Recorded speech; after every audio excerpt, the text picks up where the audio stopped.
मित्रांनो नमस्कार. सध्या महाराष्ट्रात सुरू असलेल्या 19 महापालिकांच्या निवडणुकीत AIM पक्षाचे अध्यक्ष पक्ष देखील निवडणुकीत उतरला आहे. असदुद्दीन ओवैसी सध्या महाराष्ट्रात ठिकठिकाणी सभा घेत आहेत. 9 जानेवारी रोजी ओवैसी यांनी सोलापूरमध्ये सभा घेतली. या सभेत ओवैसींनी राष्ट्रवादीला थेट आव्हान दिले. अजित पवारांना मत म्हणजे मोदींना मत असं वक्तव्य ओवैसींनी भाषणात केलं. पण ओवैसी यांनी भाषण करताना शब्दाची मर्यादा ठेवली नाही.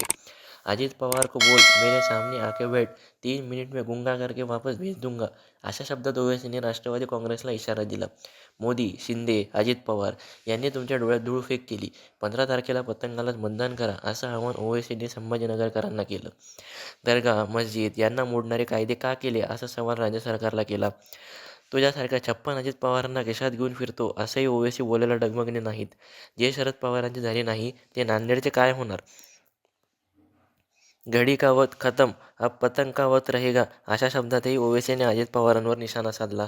सध्या राष्ट्रवादीने मातब्बर मुस्लिम उमेदवार निवडणुकीच्या रिंगणात उतरवले आहेत. यामुळे कदाचित ओवैसींचा राग अनावर झाला असावा आणि म्हणून त्यांना बोलताना आपण काय बोलतो हे कळत नाही. ओवैसींना त्यांच्या वोट बँकेमध्ये पवार नको आहेत, कारण पवार आणि ओवैसींची वोट बँक एकच आहे. यामुळे कदाचित ओवैसी सध्या संतापलेले आहेत. एक दिवस हिजाब घालणारी महिला देखील देशाचे पंतप्रधान होईल असंही हिजाबच्या मुद्द्यावरून ओवैसींनी मोदींना टोला मारला. भाषणात शब्दांची मर्यादा ठेवायला पाहिजे हे ओवैसी कुठेतरी विसरत आहेत. विरोध करणाऱ्या सुद्धा काही मर्यादा असतात हे ओवैसींनी सुद्धा विसरू नये. ओवैसींसुद्धा एका पक्षाचे प्रमुख असून ते देशाच्या संसदेतही बोलतात. संसदेत बोलताना जसे मर्यादा ठेवून ते बोलतात तसंच भाषणातही ओवैसीने शब्दांची मर्यादा ठेवून भाषण करायला पाहिजे.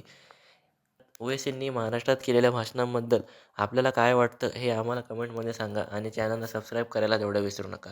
धन्यवाद.